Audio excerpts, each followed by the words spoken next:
অরূপ, লাগছে খুব। আহ! অরূপ, ছেড়ে দাও। অরূপ, আমাকে আর মেরো না।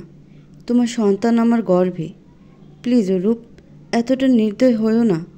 কথাটা শেষ হতে না হতেই পেটের মধ্যে এক লাথি মেরে দিল। দিয়ে সেই মুহূর্তে সে ঘর থেকে বেরিয়ে গেল। মুহূর্তের মধ্যে সম্পূর্ণ ফ্লোর রক্তে রঞ্জিত হয়ে গেল। অজ্ঞান হয়ে গেল আদ্রতা। অরূপ বাইরে যাওয়ার সাথে সাথে নীল ও অর্পা দুজনে ঘরে এসে দেখে আদ্রতা অজ্ঞান হয়ে আছে। দুজন মিলে আদ্রতাকে হাসপাতালে ভর্তি করে। ডাক্তার তাড়াতাড়ি ভর্তি করে নেয়। পরীক্ষা করে বুঝতে পারে যে সদ্য যে ভ্রূণটি এসেছিল তা আর নেই। আদ্রতার জ্ঞান ফিরলে সে হাসপাতালে ভর্তি। অর্পা জানায় যে তার অনাগত সন্তান আর নেই। আদ্রতার কান্না থামিয়ে রাখতে পারে না। এটা তার মারের চোটে নয়, এটা প্রথম মা হওয়ার অনুভূতি হারানোর কান্না। আদ্রতা মনে মনে ভাবছে যে অনেক হয়েছে, আর না, এবার ওকে ছেড়ে দেওয়ার সময় এসে গেছে। আর কত থাকবো মানুষের বোঝা হয়ে? না আছে রূপ, না আছে বাবার টাকা।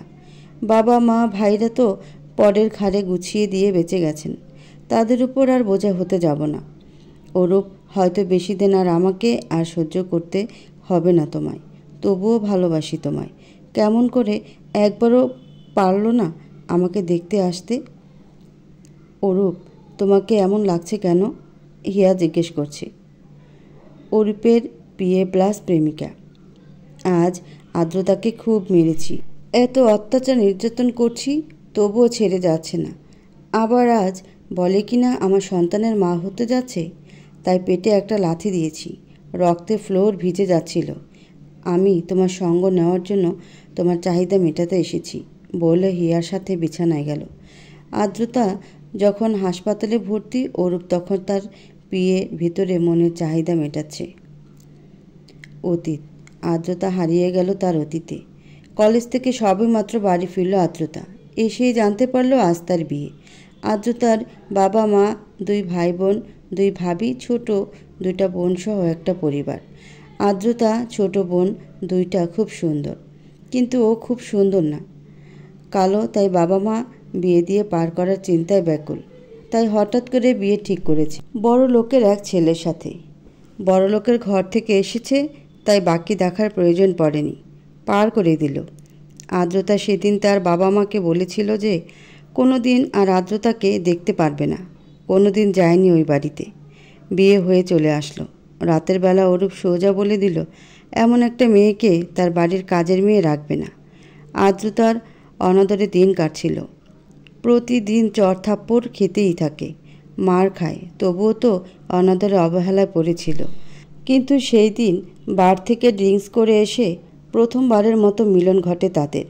সকালবেলা ঘুম থেকে উঠে অরূপ বেদম মারধর করে আদ্রতাকে। সেদিনও আদ্রতা কিছু বলে না। এইভাবে দিন চলে। কাল রাতে আদ্রতা জানতে পারে যে সে মা হতে চলেছে। সকালবেলা বলল, তারপর তো মারা শুরু করলো। অতীত শেষ।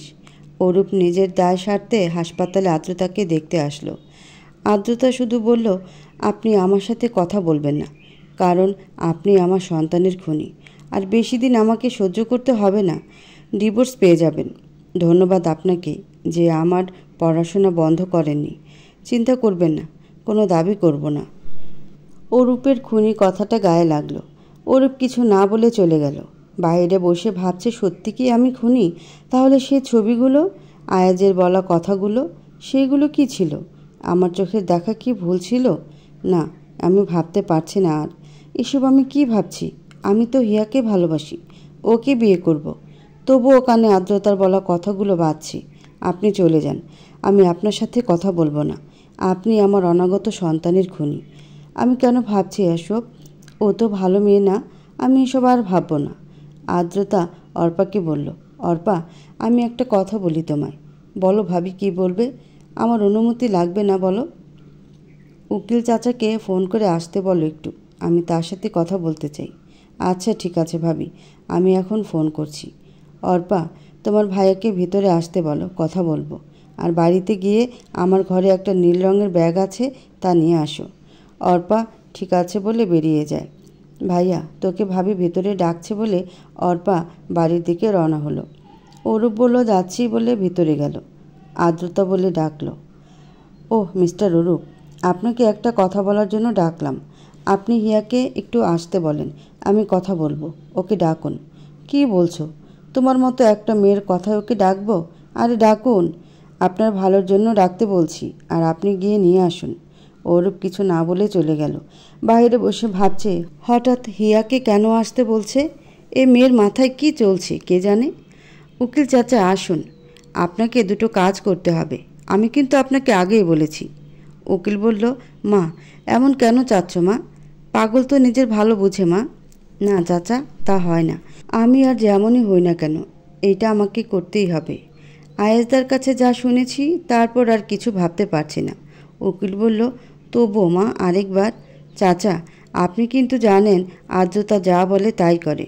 উকিল বলল, আমি কাগজগুলো সব এনেছি, নাও তুমি সিগনেচার করে দাও। আচ্ছা দেন, আমি করে দিচ্ছি। হিয়া বলল, আমি কেন যাব বলো অরূপ? আমি তো কিছুই বুঝতে পারছি না। আমিও কিছুই বুঝতে পারছি না কি চলছে ওর মাথায়। হিয়া বলল, তাও গিয়ে শুনে দেখি। অরূপ বলল, আচ্ছা চলো। অর্পা এনেছো বলে দেখলো ব্যাগে সব কিছু ঠিক আছে কিনা। দেখলো সব ঠিক আছে। অর্পা এই নাও চাবি, এটা বাবা মা ফিরলে দিও তাদের, আর যেন আমাকে ক্ষমা করে দেয় এটা বলে দিও। ভাবি এটা কি ঠিক হবে? তুমি ভেবে দেখো আরেকবার। এর মাঝে হিয়া ওর ভিতরে প্রবেশ করে। আর্দ্রতা বলে উঠল, স্বাগতম হিয়া। হিয়া মনে মনে ভাবছে এর মনে কি চলছে। উকিল চাচা বলে, অরূপ বাবা এখানে একটা সাইন দাও। অরূপ কাগজ দেখে অবাক হয় যে ডিভোর্স পেপার, এটা কি হচ্ছে? আগে সুস্থ হও মিস্টার অরূপ, আপনাকে আর চোখের সামনে দেখতে পারবো না। আপনাকে দেখলে আমার অনাগত সন্তানের কথা মনে হবে। আপনি খুনি, আপনি খুনি। অরূপ আর কিছু না বলে কাঁপা কাঁপা হাতে সাইন করে দেয়। এবার হিয়াকে উদ্দেশ্য করে বলে, হিয়া আর যাই করো আঁচলে বেঁধে রেখে দিও। উকিল আরেকটা কাগজ সাইন করায় অরূপ ও হিয়ার বিয়ের। সাক্ষী হিসেবে সাক্ষ্য দেয় আর্দ্রতা ও উকিল নিজেই।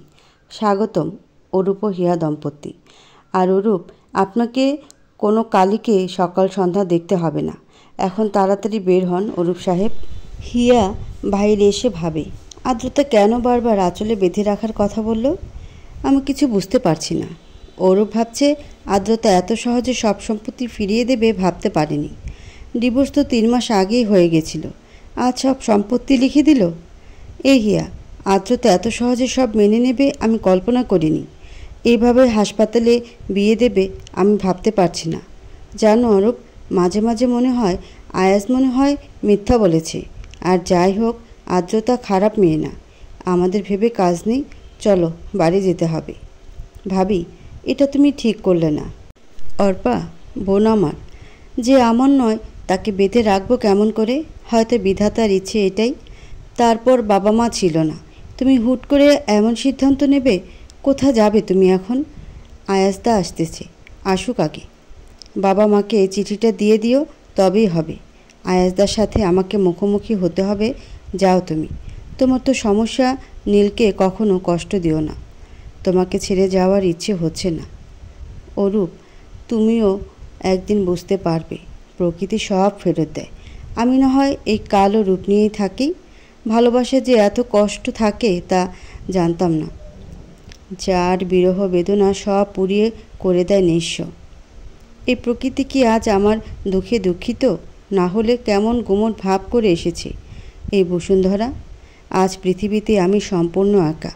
আমার সংসার আজ স্বচ্ছ কাচের টুকরো হয়ে ভেঙে গেল ঝরঝর করে। আমি তো সব ছেড়ে দিয়েই দিতে চেয়েছিলাম, তবে কেন এমন হলো?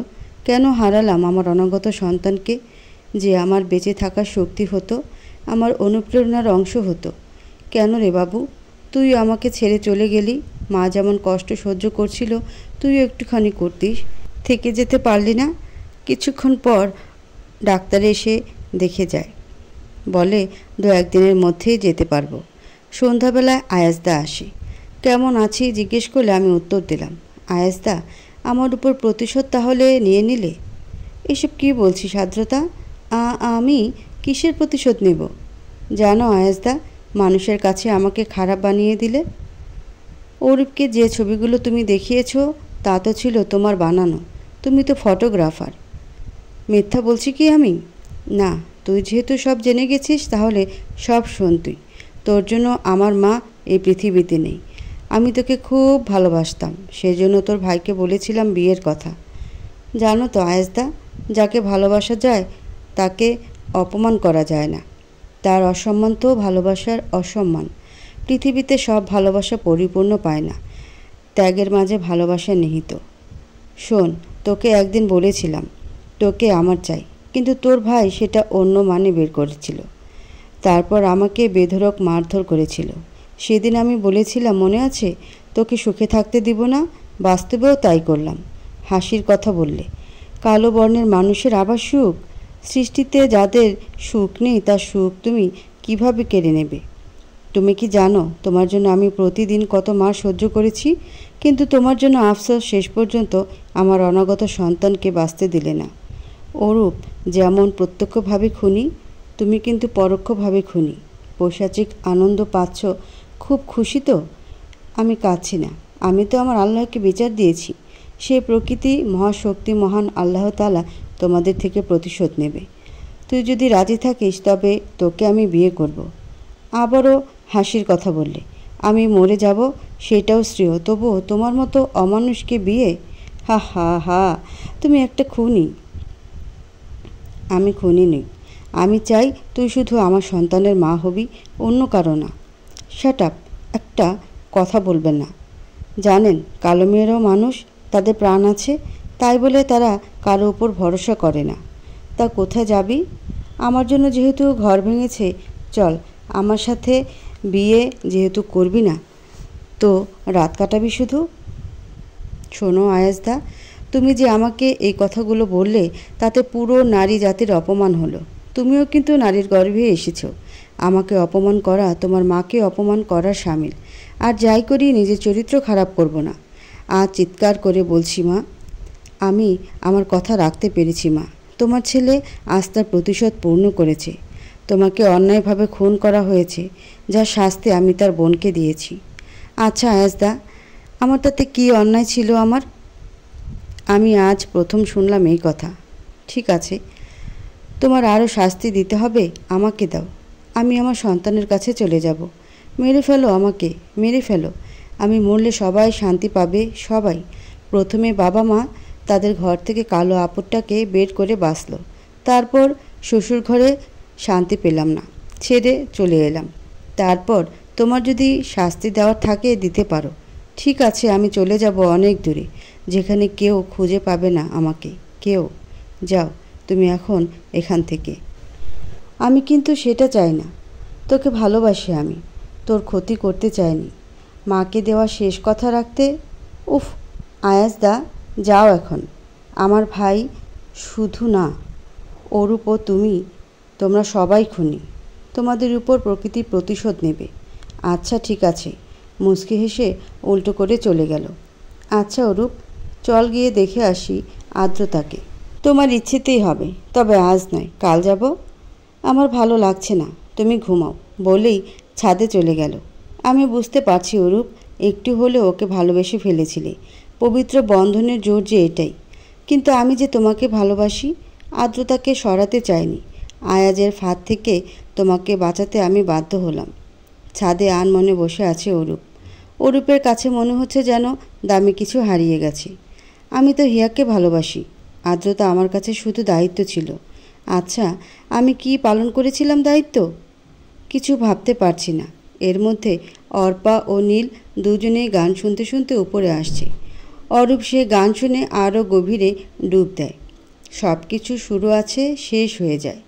শ্রাবণ এসে ঝরে পড়ে, সেও ফিরে যায়। অরূপ ভেবে পায় না কেন এমন হলো। হাসপাতালে বেডে শুয়ে ভাবছে আর্দ্রতা, এখানে থাকা যাবে না আর, কারণ যে কোনো সময় আমার ক্ষতি হবে। আমি আর কাউকে আমার জন্য বিপদে ফেলতে চাই না। নিজের ব্যাগ নিয়ে বেরিয়ে পড়লাম অজানার উদ্দেশ্যে। রাতের বেলা রাস্তায় নেমে আসলাম। এবার কোথায় যাব জানি না, তবে গন্তব্য অজানা হোক। আজ পৃথিবীটাকে কাচের সংসার মনে হচ্ছে। আজ বড্ড বেশি মনে পড়ছে সেই গানগুলো। যার জন্য ঘর বানাইলাম, সে রইল না ঘরে। সে ঘর উড়াইয়া নিল কালবৈশাখী ঝড়ে। প্রাণটা আমার ছটফট করে, বুকে হাহাকার। আমার ভালোবাসা ময়না পাখি এখন জানি কার। হেঁটে চলেছি অজানা গন্তব্যে। অদৃষ্ট কী রয়েছে? নিজের শহর ছেড়ে পাড়ি দিচ্ছি অজানা কোথাও। আচ্ছা, আল্লাপাক তো সবাইকে সৃষ্টি করেছেন, তাহলে এত ভেদাভেদ কেন? হয়তো তার এটাই ইচ্ছে। উফ, মাথায় এত ঘুরছে কেন? আল্লাহ! সকালবেলা অরূপ ও হিয়া দুজনে হাসপাতালে গিয়ে দেখে যে আর্দ্রতা নেই। অরূপের ভয়ে তো সবাই তটস্থ, কেউ কোনো কথা বলছে না। পিছন থেকে আওয়াজ আসে, আপনাদের তো শান্তিতে থাকার কথা, ওকে খুঁজবেন না। একজন নার্স যে অরূপ, হিয়া, আয়াজ ও আর্দ্রতার কথোপকথন শুনেছিল। হিয়া বলে উঠল, অরূপ, ওকে খুঁজে বের করতে হবে। এর মধ্যে আয়াজও এসে চিৎকার করতে থাকে, তাড়াতাড়ি করে বলুন। শেষে হাসপাতালের মালিক এসে সব পরিষ্কার করে দেয়। আর্দ্রতার যাওয়ার ঘটনা। আর্দ্রতার জ্ঞান আসলে সে শুধু জিজ্ঞেস করে, আমার বাবুটা কোথায়? বাবু বাবু বাবু বলতেই সে চিৎকার করে কেঁদে ওঠে। পাশের ঘর থেকে একটা ছোট্ট ছেলে এসে বলল, মা, কান্না করছো কেন? আমিও তো এভাবে কান্না করেছিলাম। আমাকে ছেড়ে আর যাবে না বলো মা? আর্দ্রতা কিছু বলছে না, চুপ করে আছে আর ভাবছে কোথায় এখন সে, কিভাবে এখানে আসলো। ঠিক সেই সময় একজন বৃদ্ধা ভেতরে এসে বলল, মা, এত রাতে একা কেন ঘুরছিলে? যদি বিপদ হতো? আপনি কে মা? আর এই বাচ্চাটা আমাকে কেন মা বলছে? আমি কিছু বুঝতে পারছি না। তুমি এখন বিশ্রাম করো, পরে বলবো। ডাক্তার তোমাকে বিশ্রাম নিতে বলেছে। অদ্রমা অসুস্থ, পরে কথা বলবে। চল দাদু ভাই। উনি চলে গেলেন। আবার অতীত আমার অতীতে ভুলে যেতে হবে। তবুও কষ্টগুলো মাঝে মাঝে এক সমুদ্র কষ্ট আসে। কষ্ট পাওয়ার স্মৃতিগুলো চোখে ভাসে, বিষাক্ত ছোবল মারে মনের ক্যানভাসে। তবুও মানুষ কষ্টকে কেন ভালোবাসে? অজানা পৃথিবীর নির্মম বাস্তবতায় এসে তীব্র খরতাপে সূর্য স্নানের বেলা শেষে ভালো মন্দের দ্বন্দ্বছন্দের আবেগে মিশে সরল মনটি ঠকেছে মানুষকে ভালোবেসে। পৃথিবীটা সুন্দর, সুন্দর তার আকাশ। মানুষগুলো জটিল, সরলতার নেই প্রকাশ। মিথ্যের আভিজাত্য বিন্দু থেকে বিকাশ। কষ্টগুলো আসবেই, করবে সরলতার সর্বনাশ। এই কষ্টগুলো পরিসমাপ্তি ঘটবে কি আদৌ? দিনের শেষ হয়ে এলো বুঝি বিষণ্ণতার কামড়। রোদেলা দিনের অনেক স্মৃতি ভাসে, কোনটা রঙিন, কোনটা মলিন চাদরে মোড়ানো, কোনটায় ছিটে ফোটা বৃষ্টির জল, কোনোটা আদার ভাঙা চাঁদের আলো। মনে পড়ে পা দোলানো আম্রকানন। সত্যি বড় বিষণ্ণতা আজ চেপে ধরেছে। সীমাহীন অন্ধকারে কাঁদবার ইচ্ছেটুকু থাকলেও কাঁদতে পারি না। জল সব শুকিয়ে গেছে সে বেলায়। কবেকার প্রেমের নেশায় উন্মুখ হয়ে ডুব দিয়েছিলাম। এই তো তার সমাপ্তি ঘটেছে। দিনের শেষে আমি বড় একা। শূন্য আকাশে একটি গাংচিলের মতো ক্লান্ত হয়ে ফিরলেও বলার জায়গা নেই সে কথা। সবই ধোঁয়ায় সফেদ। রঙহীন ধূসর কুয়াশা আশাহীন দীপশিখা চেয়ে রয়েছে ক্লান্তির ঘুমে ঢলে পড়া আমার চোখের পাতায়। সত্যি কি ঘুম আসবে আমার চোখের পাতায়? অরূপ, এখন কি হবে? বাবা মা তো চলে এসেছে, হিয়া বলল। আমি কিছু জানি না, তবে আন্দাজ করতে পারছি যে মহাকাণ্ড ঘটবে। অরূপের বাবা চিঠি হাতে বসে আছে। চিঠিতে লেখা ছিল, প্রিয় বাবা, আমার সালাম নেবেন। শুধু বলবো ভালো থাকবেন, হিয়াকে মেনে নেবেন, আমাকে ভুলে যাবেন। আমাকে ভুলেও খুঁজবেন না। যে হারিয়ে যায় তাকে পাওয়া যায়, যে লুকিয়ে যায় তাকে পাওয়া অসম্ভব। মাকে দেখে রাখবেন। যদি কোনো দিন প্রতিষ্ঠিত হতে পারি তবে আসব। এই কাচের সংসার থেকে মুক্তি নিয়ে বেরিয়ে পড়লাম অজানার উদ্দেশ্যে। ইতি সবার অবহেলায় কালো পেতনি। অরূপের বাবা শুধু বলল, চলো বেগম ওপরে। অরূপ এবার বুঝতে পারল বাবা খুব কষ্ট পেয়েছে। আচ্ছা, আমি কোথায় এসে পড়লাম? ছোট বাচ্চাটি মা ডাকছি। আমি কিছু ভেবে পাচ্ছি না। আর বাচ্চাটির বাবা মা কোথায়? কি হচ্ছে আমার সাথে? জীবন মৃত্যুর সন্ধিক্ষণে আরও কত কি দেখতে হবে। আমি আর কতবার হোঁচট খেয়ে মুখ থুবড়ে পড়ব? জীবন কোথা হতে কোথায় নিয়ে যাবে একমাত্র মহান সৃষ্টিকর্তা জানেন। আচ্ছা, ওরা কি আমার কথা মনে করবে, নাকি ঝরে যাওয়া বেলে ফুলের মতো ঝরে পড়ব? আজ সমাজের সুশীল মহলকে বলতে ইচ্ছে করে, আচ্ছা, গায়ের রং কালো হলে তো আপনারা সবাই জ্বলে যান, কিন্তু যখন চুলে পাক ধরে তখন কেন কাঁদেন? কে দেবে এর উত্তর? দেবে না কেউ এর উত্তর। সমাজ যেখানে নেই মানবতা, যেখানে প্রতি পদে পদে কালো মানুষকে পড়তে হয় অপমানের মুখে।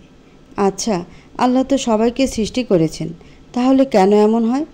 আল্লাহ, তুমি সকল মানুষকে হেফাজত করো। হিয়া বলছে, আচ্ছা অরূপ, তোমাকে একটা সত্যি কথা বলি। অরূপ বলছে, কি বলো? তুমি এই ঠান্ডায় ঘামে ভিজে যাচ্ছ কেন? কি হয়েছে বলো? হিয়া বলছে, আচ্ছা অরূপ, তুমি যদি কখনো জানতে পারো তোমার প্রিয় মানুষের বিপদ, তাহলে তুমি কি করবে? অরূপ বলছে, অবশ্যই তাকে বাঁচানোর চেষ্টা করব। তার জন্য নিজে বিপদে পড়তেও পিছপা হব না। হিয়া বলল, জানো অরূপ, তোমাকে আমি কেন বিয়ে করেছি, আর আদ্রতা কেন তোমাকে ডিভোর্স দিয়েছে? অরূপ বলল, না, আমি ওইটা বুঝতে পারছি না। হিয়া বলছে, সেই দিন আদ্রতা তোমাকে ফোন দিয়েছিল সন্ধ্যায়, যেদিন তোমার ড্রাইভার অ্যাক্সিডেন্ট করে মারা যায়। আমি রিসিভ করেছিলাম। সেদিন সে আমাকে বলেছিল তোমার বিপদের কথা, যে তোমাকে কেউ মেরে ফেলতে চায়, কারণ তার উদ্দেশ্য আদ্রতাকে কষ্ট দেওয়া। আদ্রতা তার থেকে তোমাকে বাঁচাতে সেদিন রাতে ওই পার্টিতে যায়। যে ছবিগুলো তোমাকে দেখানো হয় সেদিন, আমিও তার পিছু নেই সেদিন। আয়াজ আদ্রতাকে বলে, তোকে কোনো দিন শান্তিতে থাকতে দেব না। আদ্রতা বলে, আমার জন্য তুমি আর কাউকে কষ্ট দিতে পারবে না। সেদিন আয়াজ বলে, দেখো কি হয়। আদ্রতা বেরিয়ে আসলে আমি ওকে বলি, কি হয়েছে? ও বলে, আমি চলে যাব, তুমি তোমার করে রেখো অরূপকে। আর অরূপের উদ্দেশ্যে বলো, আমার কষ্টগুলো আমারই থাক, বৃষ্টিগুলো আমার চোখ দিয়েই ঝরুক, ঝর্নার জলগুলো শুধু আমার হৃদয় দিয়েই বের হোক। সকল জল মিলে ঢেউ উঠলে আমার মনেই উঠুক, আর সেই ঢেউয়ে ভেসে গেলে আমিই যাই। এই কষ্টের জীবনে অন্যকে জড়িয়ে কী লাভ? চোখ দিয়ে ঝরা জলের মূল্য যে কত, তা হয়তোবা কোনো দিন কল্পনাও করতে পারবে না। তাই আমিও চাই না এ নিয়ে ভেবে কারো মাথার উপর আবার পুরো আকাশটা ভেঙে পড়ুক, মেঘে ঢেকে চোখ দুটি অন্ধ হোক। সুখে নরম ছোঁয়ায় তোমার হৃদয়ে আবেগের ঝর্ণা বহুক, মুখে চাঁদের হাসিতে চারিদিকে আলোকিত হোক। আমি সব সময় তোমার হৃদয়ে আনন্দের বন্যা দেখতে চাই, যা ছড়িয়ে তোমার পুরো শরীরে ভালোবাসার ছোঁয়া লাগুক। পাখিদের গানে গানে মনটা আনন্দে ভরে উঠুক। হাসনাইনার গন্ধে তোমার চারিপাশ সুবাসিত হোক। জ্যোৎস্না রাতের আলোতে চোখ দুটি পুলকিত হোক। আর দুনিয়ার যত হতাশে এসে আমাকে ঝাপটে ধরুক, নষ্ট লোকের মস্ত অপবাদ আমার উপরেই লাগুক। রাস্তার যত আবর্জনা এসে আমার শরীরে লাগুক। আমি চাই না এই আবরণ তোমাকে ছাড়িয়ে অন্য কারো শরীরে স্পর্শ করুক, ব্যাকটেরিয়া লেগে পচন ধরুক, গধূলি লগ্নের অন্ধকারের আবহন চোখে পড়ুক। রংধনু 7 রঙে তোমার হৃদয়ে ভালোবাসার রং লাগুক, তবুও তোমার হৃদয়ে বিন্দুমাত্র কালো ছায়া স্পর্শ না করুক। অরূপ বলল, কিন্তু আমি আয়াজের কথা শুনে আমার সন্তানকে খুন করলাম। সত্যি আমি খুনি। হে আল্লাহ, আমাকে শাস্তি দাও। আমার সন্তানকে হত্যা করেছি। আয়াজ তোকে আমি ছাড়ব না। অনেক ক্ষতি হয়েছে আদ্রতা তোমার। যেখানে থাকো ভালো থেকো। আয়াজ বলল, আমি তোমাকে হারাতে চাইনি আদ্রতা, সত্যি ভালোবেসেছিলাম তোমাকে, কিন্তু তোমার ভাই আমার পৃথিবীকে মেরে ফেলল। তবে কোথায় গেলে? যাও, আজ প্রতিশোধ নেওয়া হলো মা। তোমার আরেকটা কথা পূরণ করা বাকি। আমি বিয়ে করব তোমার পছন্দের ঈশাকে। মা, ও মা, ঘুম ভেঙেছে তোমার? জানো মা, তোমার জন্য আমি না খেয়ে আছি, তুমি খাইয়ে দাও আমায়। আচ্ছা, আসো। তোমার নাম কি বাবু? মা, তুমি আমার নাম জানো না? দাদু তাহলে ঠিক বলেছে, তোমার কিছুই মনে নেই। ও ঠিকই, আমার মনে নেই। আচ্ছা, আমি তোমাকে বাবু বলবো। শোনা বাবু, ঠিক আছে? আচ্ছা ঠিক আছে। আমার খাওয়া শেষ, যাই দাদু কি করছে দেখে আসি। আচ্ছা যাও, বলতেই দৌড়ে চলে গেল। আচ্ছা, আমি ঠিক কোথায় কিছু ভাবতে পারছি না। আচ্ছা, আবার কি ঝড়ের পূর্বাভাস দেখা দিচ্ছে? তুমি নেই, কোথাও তুমি নেই। গোধূলিতে হেঁটে মিশেছ অন্ধকারে, অথচ পাঁজর প্রকোষ্ঠে গভীর বেদনায় ধ্বনিটির বারবার হয় প্রতিধ্বনি। ফিরে ফিরে আসে চেনা কণ্ঠস্বর, অনুভূতির ইন্ধনে কথার জলকেলি। তুমি নেই, অথচ দীর্ঘ আলাপচারিতায় স্মৃতির ঠোকাঠুকি, স্পর্শের আমেজে বুঝে থাকি চোখ নিরিবিলি নিশ্চুপ। তুমুল ঝড়ে বিধ্বস্ত বৃক্ষ, বনস্থলী ভার হয় আকাশ।